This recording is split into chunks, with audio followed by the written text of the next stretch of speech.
Telefonin pretendohet se ja dha për t'ja rregulluar, por një nxënësje të klasës së 9 në një shkollë në periferi të Prishtinës ju shfaq diçka e pahishme në të nga një mirëmbajtës i këtij institucioni. Pamjet sipas prindëve të saj dyshohet se kishin përmbajtje për të rritur, andaj vajza atyre ishte shqetësuar shumë. Qika u arë në shpim, ka thonë mami, babit mu si të regoj njëherë, por ka ndodhë diçka. Kom qenë të imbath papuqët, ma ka dhonë telefonin me ja rregullu diçka. E kur mi ka qitë për para, disa pamje, jom hyp në katë dytë edhe kom qajtë. Klan Kosova qëndroi edhe tek familja punëtorit teknik, por që të njëjtit nuk deshën të prononcohen.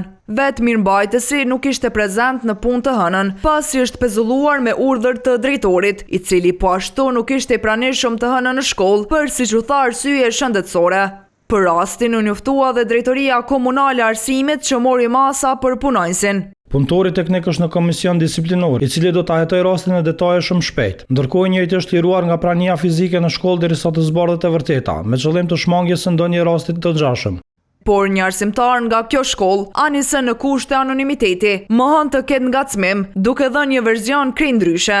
Qa po t'ju në koni ka i nësirti, ju e dashta i përsyrimi, edhe tash, ku si klasë që t'jeshme tash, është e ka zej bogës se kur i li ma klasit të po, sa kone kur që serioza, që si pushime që a i, në pushim shkur në i lësë tash. Unë e si kurin, të këtyre që të këtu këtë qep.